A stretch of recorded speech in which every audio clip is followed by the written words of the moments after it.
Welcome to the award-winning show, Holding Down the Fort, brought to you by US Vet Wealth. A podcast show that focuses on sustaining a fulfilling, a purposeful military life through conversation and community building. I'm Jen Amos, a Gold Star daughter, veteran spouse, and creator of Holding Down the Fort. And I'm Jenny Lynn Stroop, a seasoned military spouse, mom of 2 boys, and your co-host. Together, we'll converse with special guests from the military community and for the community to share knowledge, resources, and relevant stories on how we can best hold down the fort for ourselves and our loved ones. Now let's get started.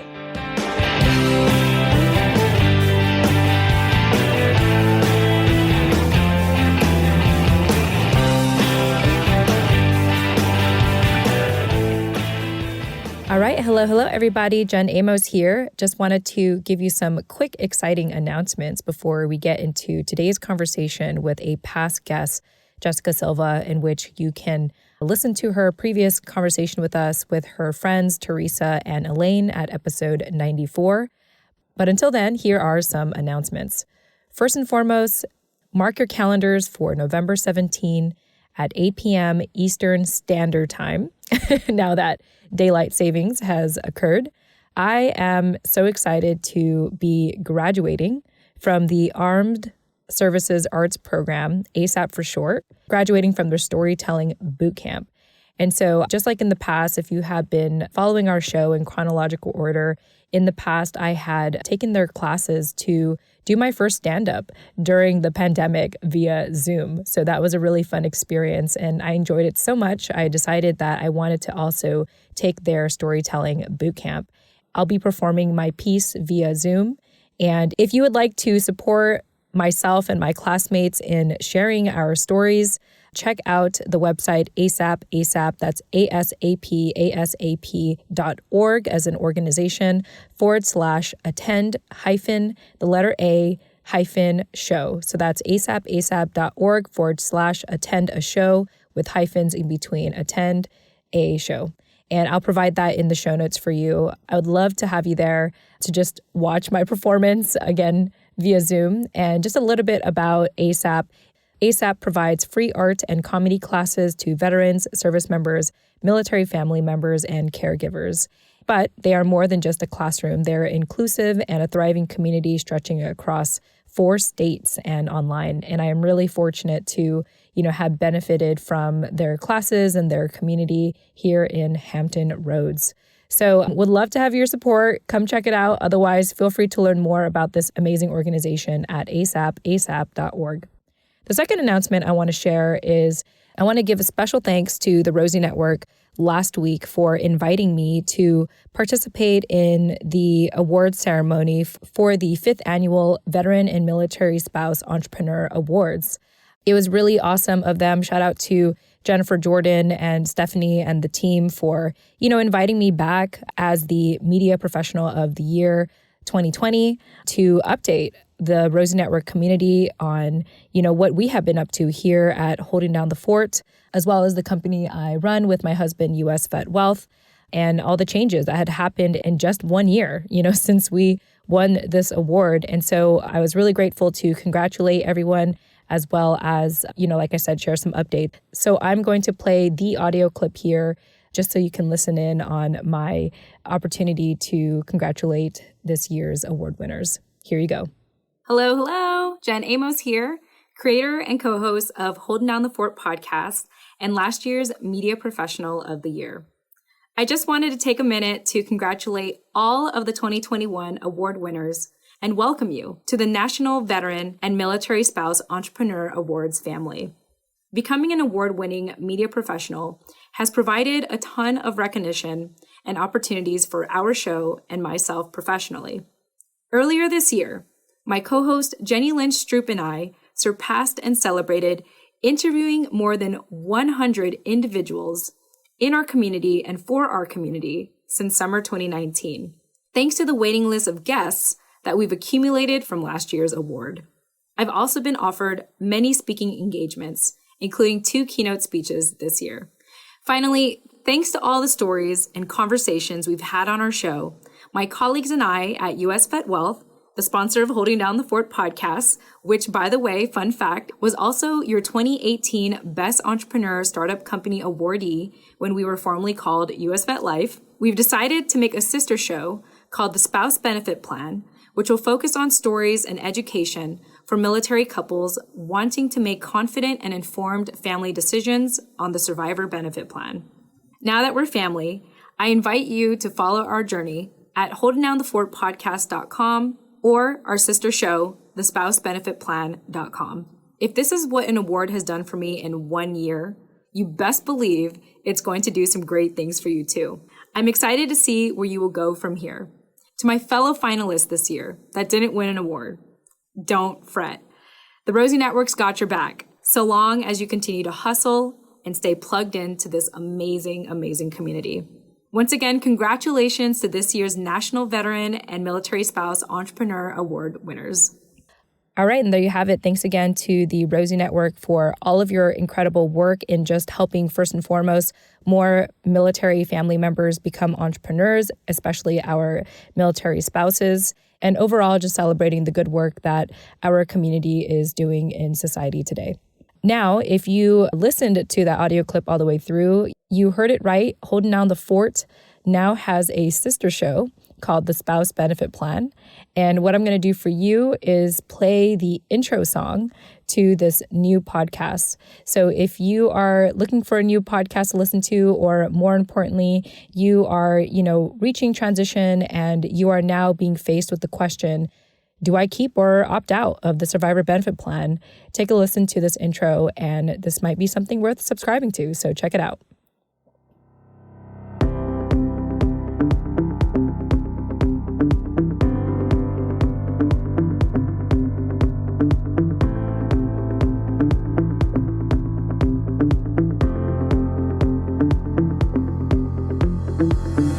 Hello, Jen Amos here, a Gold Star daughter, military families advocate, and your host of the Spouse Benefit Plan podcast, where we help career military families make the most important decision before transition, to keep or opt out of the Survivor Benefit Plan. This show is intended to be educational and not to be taken as financial advice. To discuss your unique financial situation, reach out to our show sponsor, US Vet Wealth, at usvetwealth.com, or check out our growing list of resources at our website, thespousebenefitplan.com. Now, let's get into the show.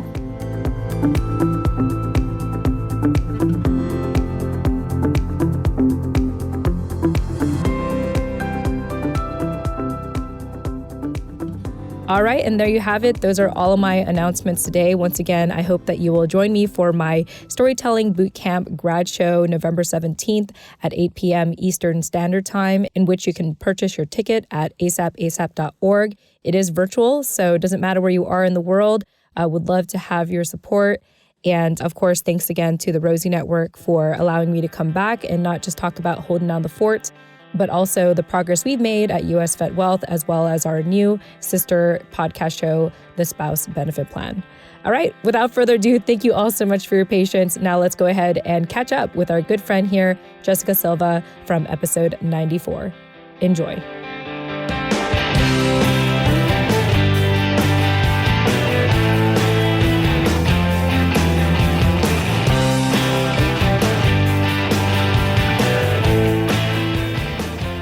All right. Hey, everyone. Welcome back to another episode of the award-winning podcast show, Holding Down the Fort. I am your creator and co-host, Jen Amos. And of course, as always, I have my co-host with me, Jenny Lynn Stroop. Jenny Lynn, welcome back.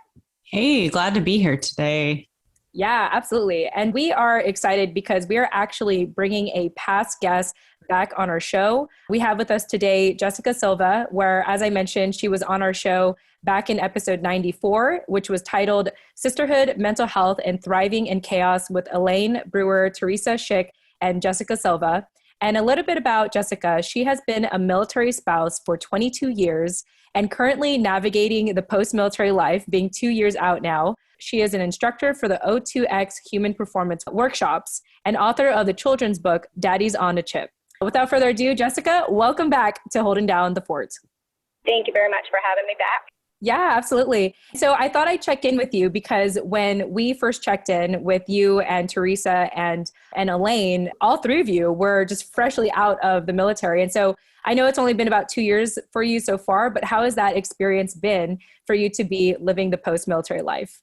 It's been a huge adjustment, and I think it's still happening. You know, my husband and I see each other a lot more, and that's different. And there's a lot of mental unpacking to be done for both of us. We always think of the military member as the one that's having, has PTS or is having reintegration issues or whatever. But honestly, it is both of you. And it's a huge shift for the spouse as well.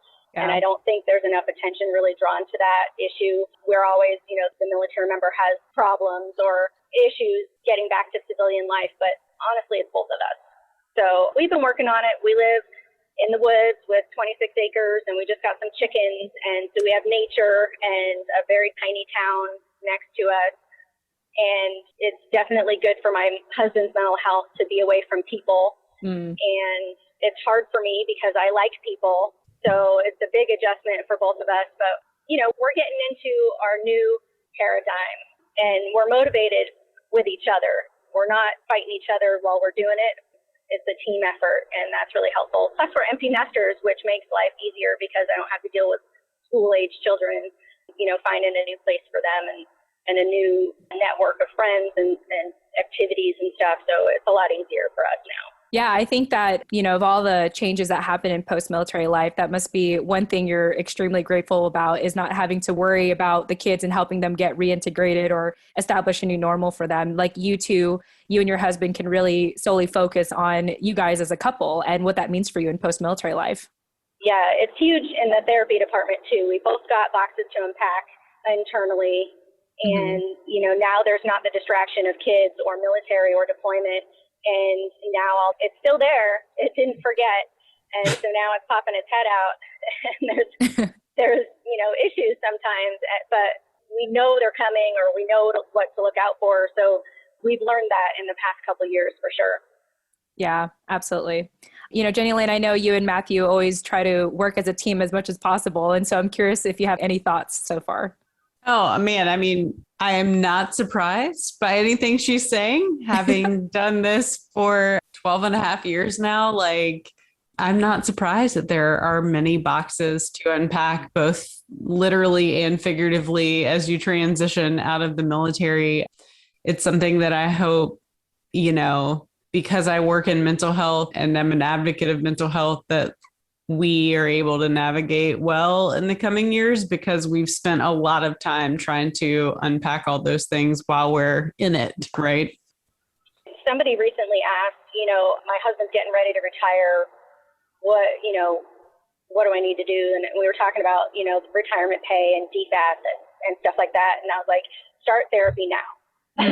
That was my advice. Like, yeah, the retirement, the SDP, all that stuff. And, that's hard to navigate too, but everybody needs to start therapy now. Like you as a couple, maybe you individually, because you don't know what day it's going to happen, but things are going to start popping out of there.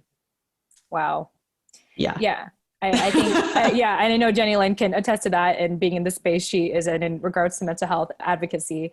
And I know that, in our last conversation in episode 94, you and Teresa and Elaine spoke so much about the importance of mental health. So I appreciate you bringing that up as a tip, especially one of the many things you need to do as you transition is to get therapy. What's a big shift? Yeah.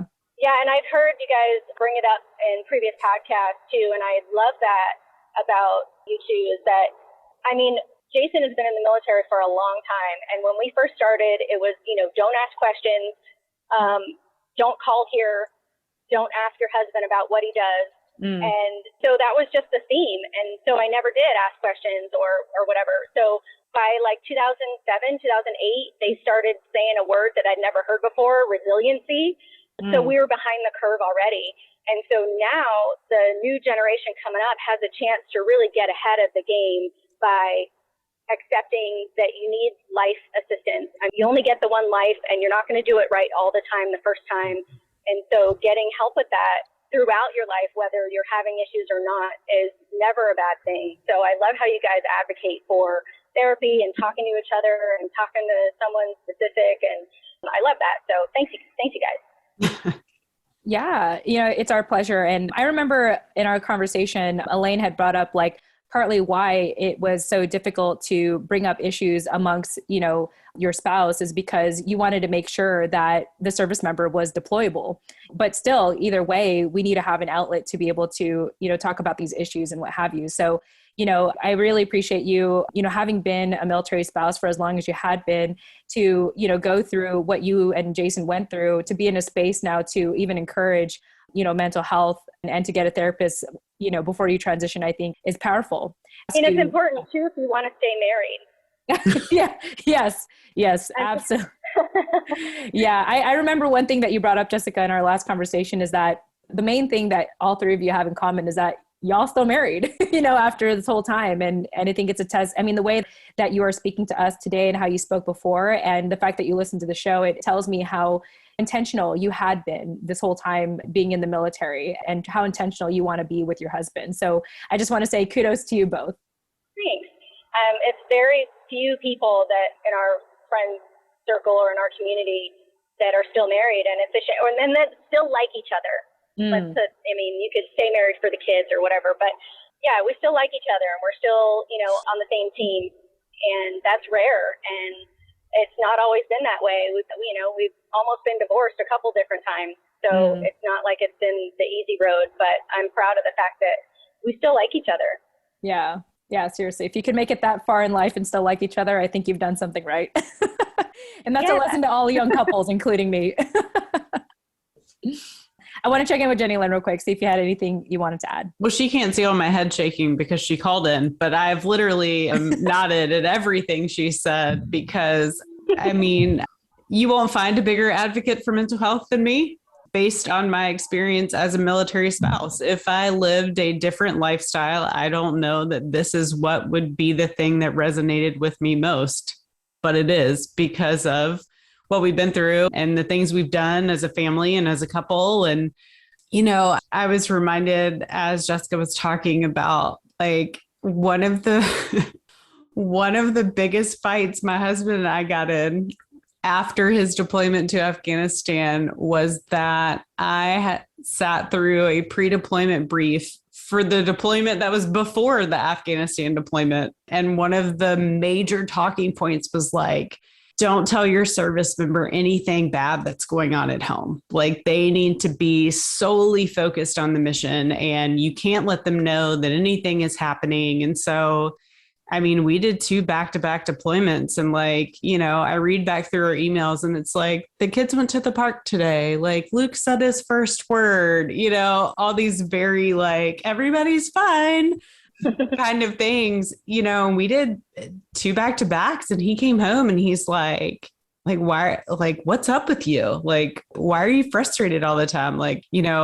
What happened to the person I married? And I'm like, I went through 2 deployments back-to-back with a baby and a toddler that nothing about. And he's like, well, why don't I know anything? And I'm like, because they told me not to tell you.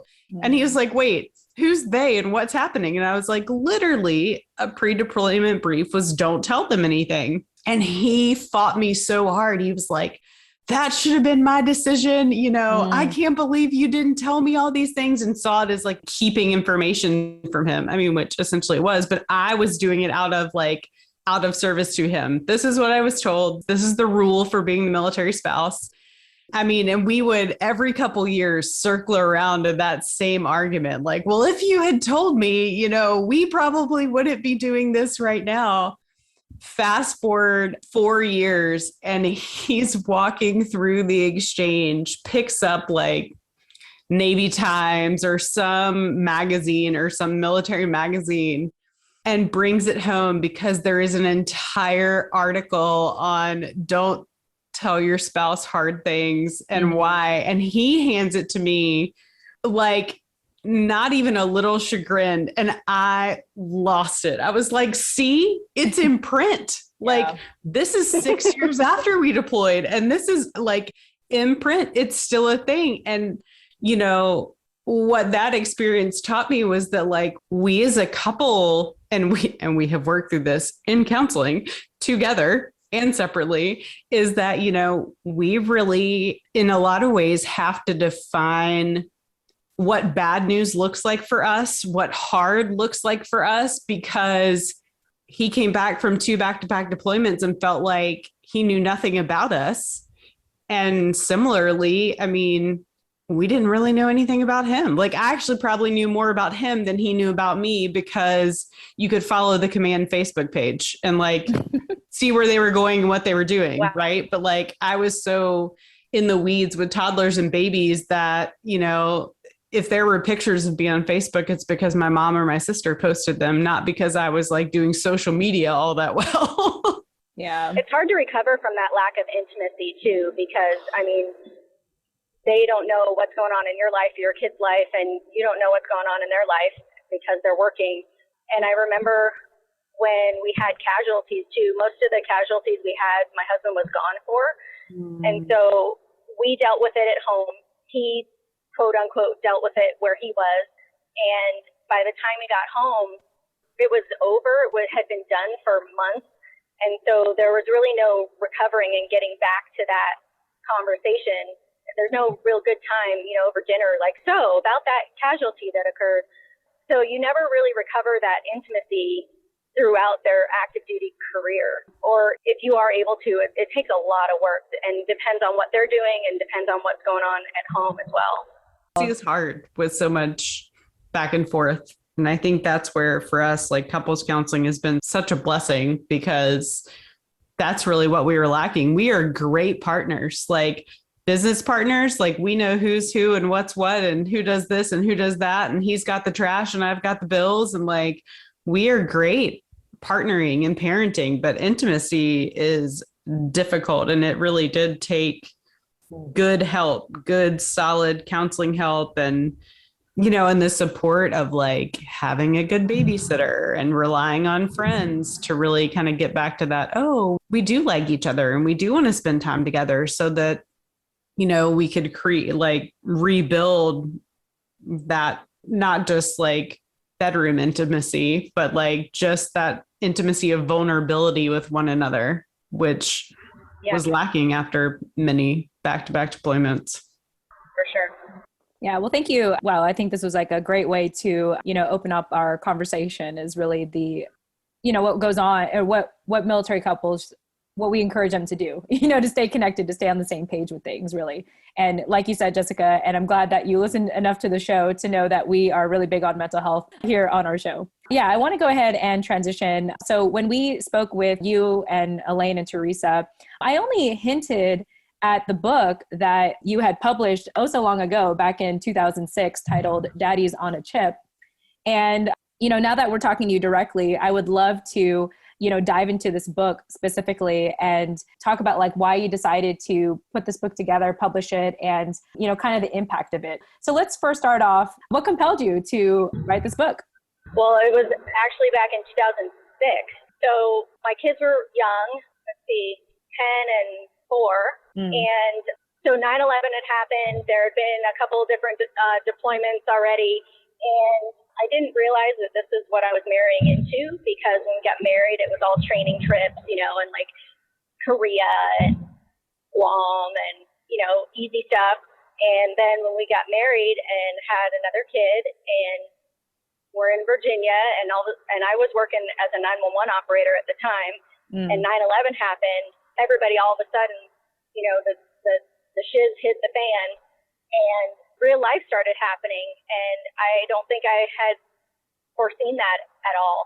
I mean, I knew what he did. He's a Navy SEAL, right? But I don't think I really knew what that meant until I was living it. So I wasn't sleeping. He would deploy, and it was way back in the day. So we actually shared an email address, and we had very little communication because it was so early in the 2000s. Technology was not like it was today, was what it is today. We would actually eventually have video conferences that the command would set up, where you would sign up for a time, you would go to the command, they would put you into their video conference room, and you would get 20 minutes with your guy. And everybody else is watching, so that was really hard for me. So communication wasn't that great. We didn't get a lot of phone calls. Things were very new in, warfare. And I wasn't sleeping. and probably none of us were sleeping. I wasn't the only one. So I was on shift work. 911 is shift work. So sometimes you have day shifts, sometimes you have evening shifts, sometimes you're on midnights. And so there was all this upheaval in our home trying to get childcare, et cetera. So when I wasn't sleeping, I ended up writing. And I'm sure I'm not the only one that has that outlet when, some people journal. And my kids were always asking what I thought were just the dumbest questions. Like, they don't get it. They don't know what dad does. They've barely been to where he works. They don't understand the concept of military, et cetera. And so they ask all these wackadoodle questions. And especially when you're strung out, you're tired, you're stressed because you're single parenting, you're worried about your person. And so I just started writing this stuff down. My daughter was taking art lessons at the time, and I ended up hiring her art teacher, who was a graphic designer, to do the illustrations for me. And my husband, bless him, because he totally believed in me, and he put up his reenlistment bonus for me to self-publish. So it wasn't a huge hit because the military community is very small. Special operations is even smaller. And so I still have like 300 of them in my basement. But it was a fantastic outlet for me. It kept me sane. My kids loved it. I did some United Through Reading at local military schools and daycares. So it was a good outlet. And, I'm never going to make any money off of it, but I'm glad I did it. I would do it again. Yeah, I think just like what you said, the key word is outlet. In a time where, you weren't sleeping and your only way of coping was writing, and then also dealing with the kids asking these interesting questions. I like how you took that entire experience and put it into a book, because even if it's not a bestseller, it was enough for you, to get through that time and in a way capture that time frame in the life of you and your kids. I mean, writing when you can't sleep, isn't that what we all do? I have many thousands and thousands of words either on my computer in a journal for, the same reasons, and have also cataloged my children's best expressions. Those are the days I'm grateful for. Facebook memories where they remind me of the funny things my kid says. That's usually where those are. But yeah, I mean, military life definitely gives you a lot of things to write about and a lot of hours to think about it. I mean, as we've both mentioned, like, we're often the only adult in the house, and you can only watch so much Netflix. Like, there's only so much TV or zoning out you can do before, at least for me, before that becomes just such an anxiety-inducing experience that it has to go somewhere. And for me, it goes on a page. And sounds like similarly with Jessica, that was where it went. That's funny that you mentioned that. I made the mistake one deployment of watching the Black Hawk Down. Terrible idea. Don't ever do that. Yeah, I've pretty much sworn off all war movies at this point, even from like World War II, which is an era I love to read about, but can't, like, I don't watch the news. I can't watch military movies. It's just don't read military books. Like, can't do it. You got to just watch a lot of documentaries. Yeah, I watch a lot of rom-coms. I'm much more of an escapist. I'm going to read a whole lot of fiction and watch a whole lot of rom-coms because the reality of real life is enough drama for me. Amen. Yeah. I appreciate you guys, sharing that and kind of like what you need to do to like unplug in a sense. Lately, actually for me too, I've been very much into like sitcoms as of late. And actually, Jenny Lynn, when you brought up Schitt's Creek, I actually binge watched that, like, I think in an entire weekend. Like, I love that show so much. I am going to watch it a second time around just because I really loved like the humor and the comedy and just the way that the show went. Like, it was absolutely amazing. But anyway, I just wanted to make sure I add my piece into that. Ew, David. Yeah. Yeah. So, Jessica, first of all, I love that your book was a quick read. I mean, I guess as an adult, that should be obvious. But, in thinking of my own experience as a military child for the first 10 years of my life, like I really resonated with a lot of the things that you addressed. I really like how you took a lot of these innocent comments, I think, from, your kids into the book, like such as like, oh, what's a chip? Are they talking about chocolate chip? And is daddy like protecting the chips, the chocolate chips from people? And then also like, oh, is he, you said like, oh, he's a seal. Does that mean that he likes fish and chips? Like, just like the kind of this, just the innocence of that you addressed like early on, I think was really, I really liked that. And I thought it was adorable. And also I thought it was interesting, the way that you described just the parental roles in your kids' lives, like from the mom being like very fast paced and kind of like go, go, go. And then when dad's home, it's very like relaxing and slow paced. And, the fact that the kids can pick that up really early. Like when I reflect on even my own parents in the military, like very much the same experience of like, oh, dad's home. Like in a weird way, I almost favored him over my mom. And of course I've learned to appreciate her later in life. But like, whenever dad was home, it was time to chill. It was time to take it easy. And he was my favorite because he never judged me and he was always supportive. And I think it's great how you were able to capture, the experiences of your kids and speak from what it sounds like your eldest daughter, to tell the story from a child's perspective. It amazed me, like some of the things that they would say, like, you really don't get this, do you? And to see it from their perspective, and I don't mean that in a bad way, but just their perspective, like they have no life experience with which to see the situation. So it is good for adults, I think, to take a step back and get back to that simplified view of things, for all of us and not just military, but to kind of take a step back and be like, how does this really look to them? Because I think that really does color your actions as a parent and also trying to explain age appropriately, which I was never good at. I was just like, well, here's how it is. Here's what's happening. They never got that, the chance to be ignorant for very long because I just didn't have the patience to try to find a way to explain to them. Like, mommy doesn't have time. Like, here's how it's happening. Yeah. But I think it is good for us to kind of look at it from a different perspective, have a little bit, capture a little bit of that innocence for those little people in our lives. Yeah. The part that really stuck with me was when the daughter said that she was doing her best for you by being a big helper, in the house. And that actually resonated with me because even though I'm not the eldest, I was the eldest daughter. And so my mom had leaned against me a lot in the military life and even in post-military life. And so I like how you captured that as well. Sort of that mindset of like, as the eldest, I'm going to contribute. I'm going to do my part to help mom, and I think that it's hard to teach kids empathy, I think, in that way. And so it's kind of nice for you to have captured that moment, and capture that her personality in a sense and how she knew that she was capable of contributing to the household.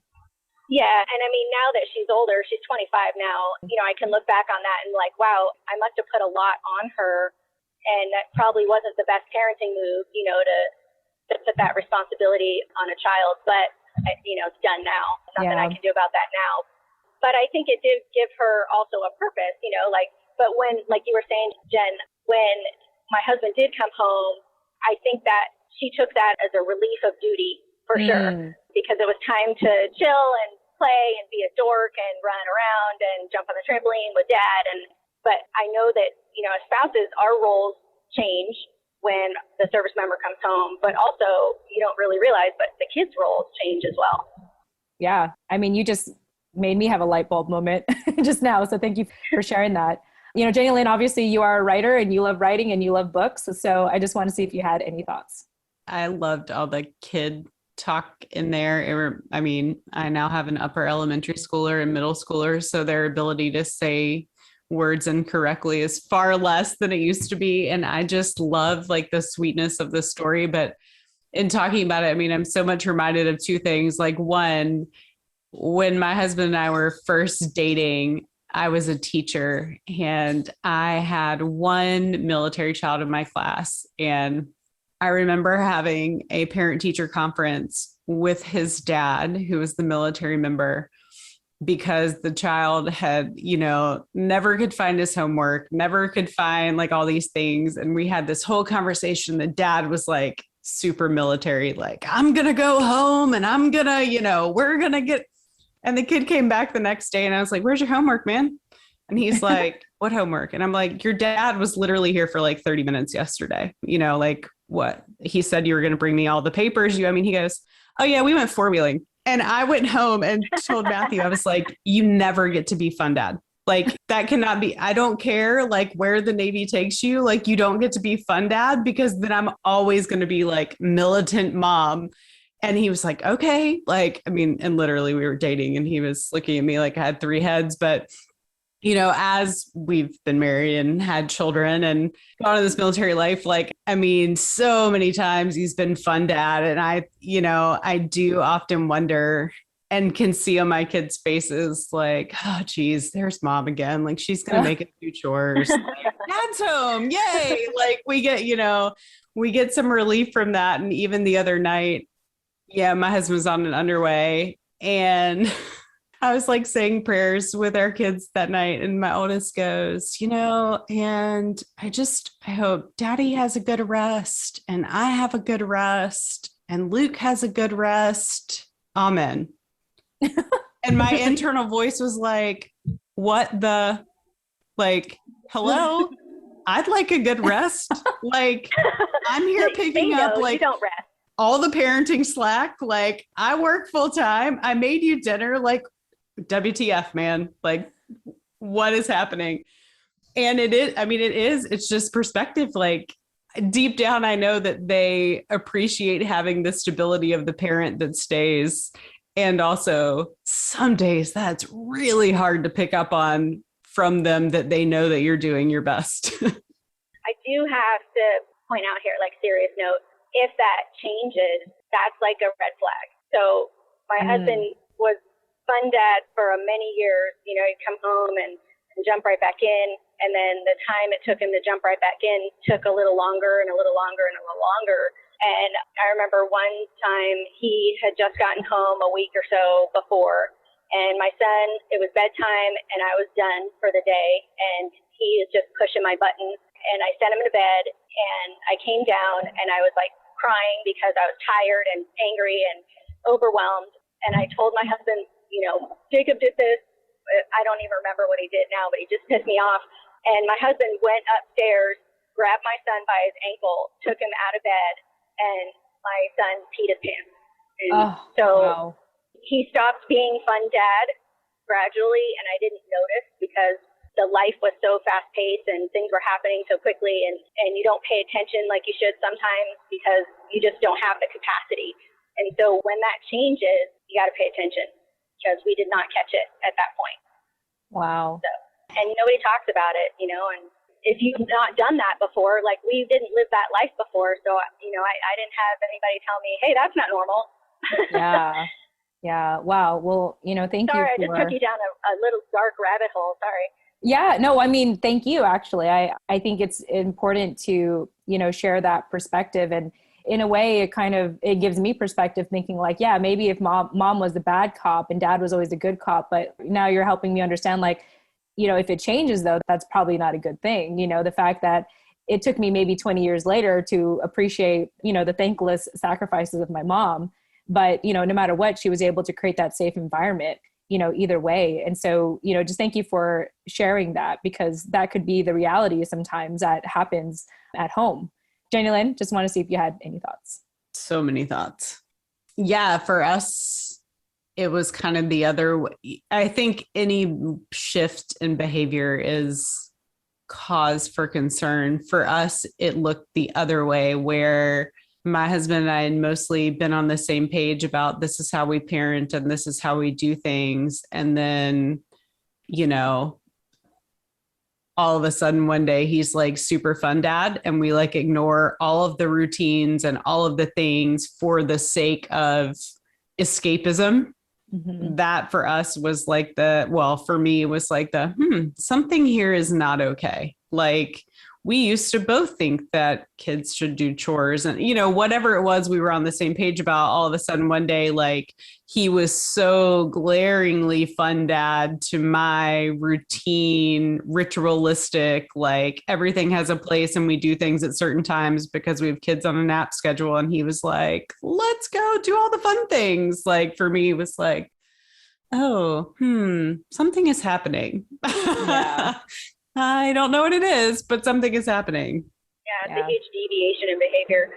Yep. So Jessica, fast forward to today, as you mentioned earlier in our conversation, your kids are now adults and you and Jason are empty nesters and you're, really navigating this post-military life, at least 2 years now at this point. How is your relationship with your kids now? Like from when you got this book done to now how they are as adults?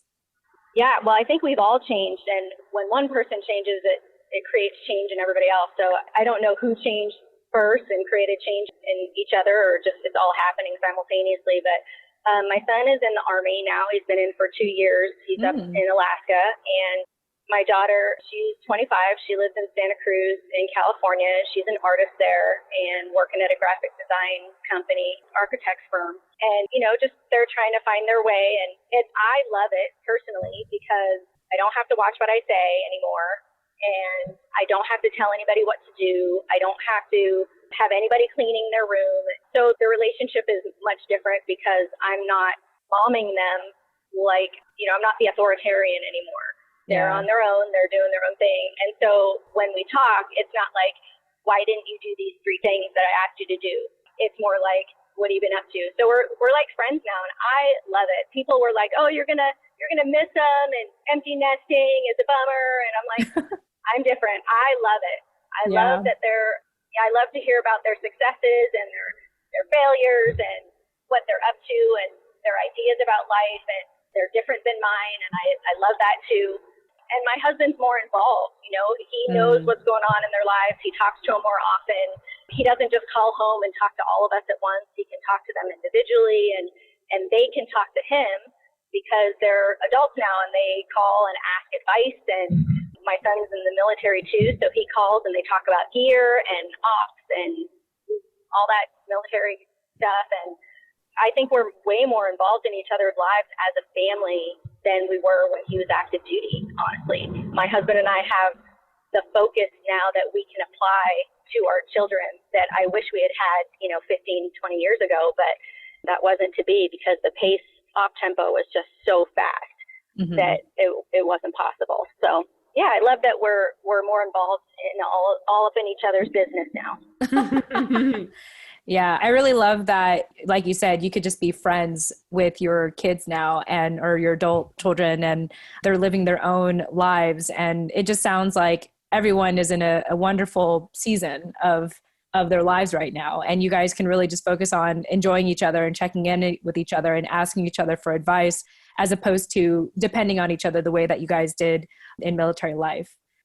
That all sounds very lovely. And I mean that in the I'm like, oh, wow, people that check in and everybody that wants to. I mean, we are still very much in the messy middle of active duty life with kids and sports and underways and deployments and all the things. And I am hopeful that we get to the other side of this military life, one, both still liking each other and also being those people that our kids want to call and hang out with or want to call for advice or, to talk through. We have no idea at this point if our children will want to go military. Right now, they think that, being MLB players is really in their future. So we'll see how that works out.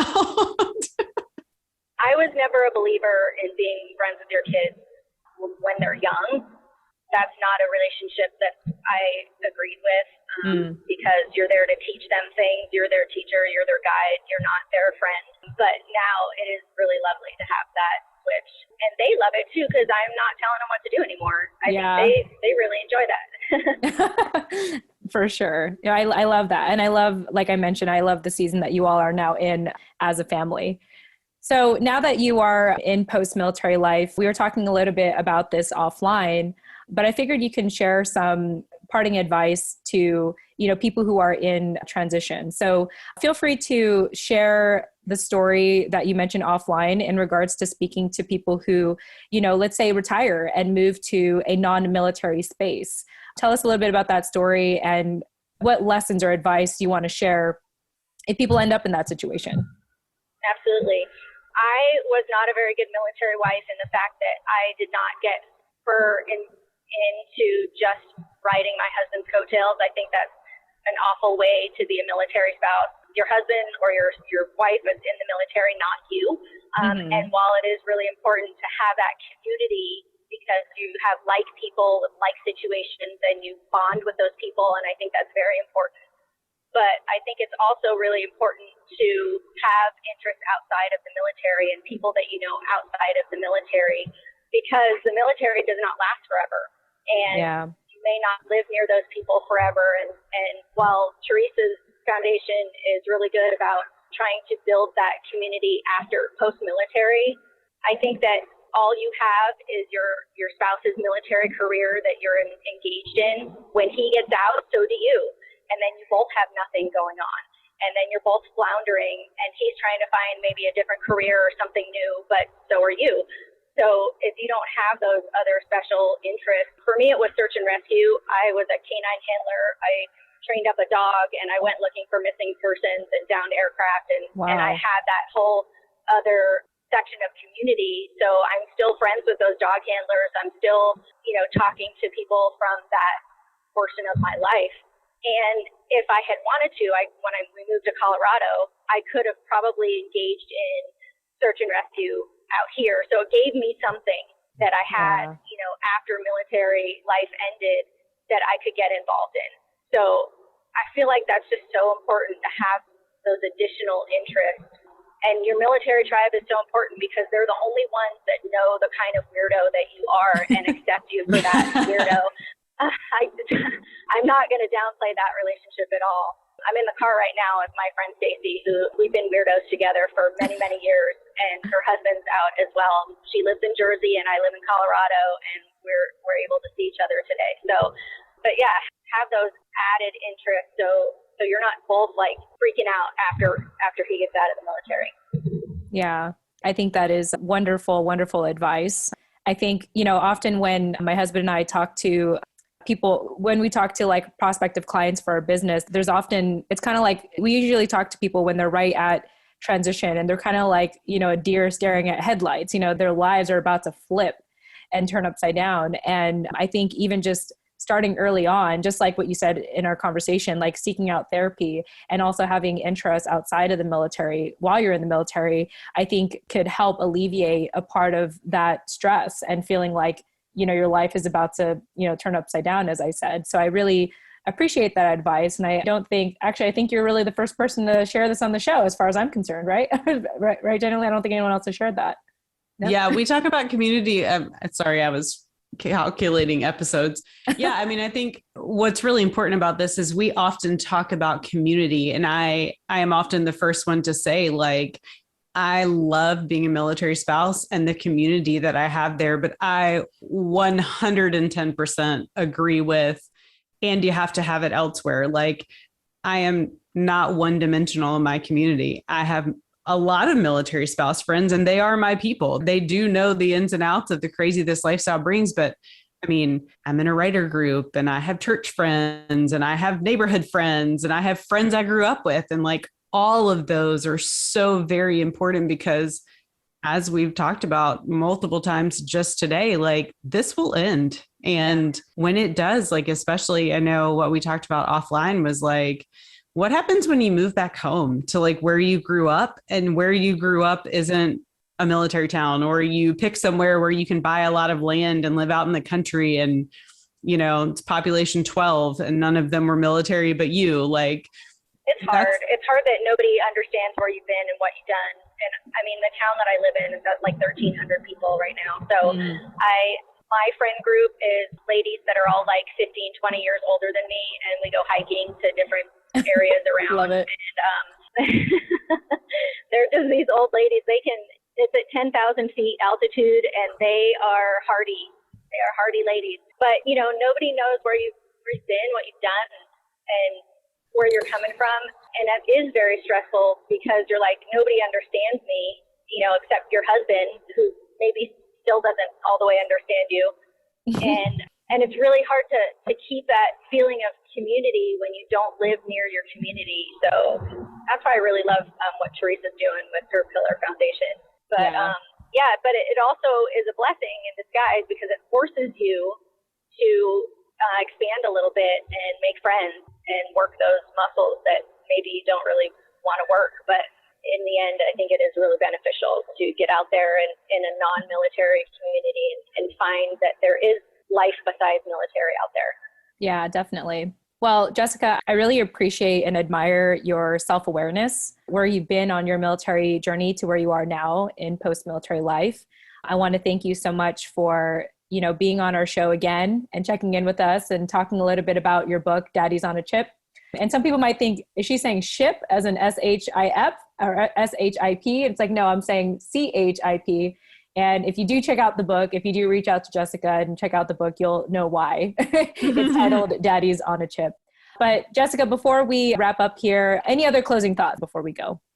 Yeah, just thanks again for doing what you guys do. It is really helpful. I mean, obviously my husband's not in the military anymore. I still listen to your show. I still learn things. I still, get access to interesting people and love that people are being creative and even through COVID, forming foundations and programs, and it's awesome. And I think for the active duty families now, they are really, really benefiting from that. So yeah. I appreciate that. Yeah, no, it's our pleasure. It's from you. Not always been that way. Right. Facts. Yeah. I think this is a great way to close the show. I'm appreciative of all the conversation today and the reminders of community, both near and far and military and non. We're good. Yeah, for sure. Yeah. And just to add upon, the more that, with all the conversations that we've had on the show, I'm acknowledging that we are in a generation where the military gets a lot of good press. And so I am very grateful to be in this time frame to, celebrate the military community and amplify our stories, as well as encourage, mental health, because I know firsthand, Jessica, that hasn't always been the case. So before we go, Jessica, if people do want to get a hold of you, how can people find you? If they want to buy the book, there's a Jessica Silva books on Etsy, or they can email me, and you have my email if you have show notes, you want to put that in. But yeah. Awesome. Thank you again, Jessica and Jenny Lynn, and to our listeners. I very much enjoyed this conversation today, and I hope that you did too as a listener. And with that said, we'll chat with you in the next episode. Tune in next time. We hope that you enjoyed today's conversation. Get access to our show notes and subscribe to our newsletter by checking out the details of this episode on your preferred podcasting platform, or visit our website, holdingdownthefortpodcast.com. And while you're on holdingdownthefortpodcast.com, be sure to follow us on Instagram, LinkedIn, Twitter, Facebook, or our YouTube channel. If you got a lot of value from today's conversation, kindly leave a 5-star review on Apple Podcasts, Podchaser, or leave us a recommendation on our LinkedIn profiles. Thanks for listening. Tune in next time.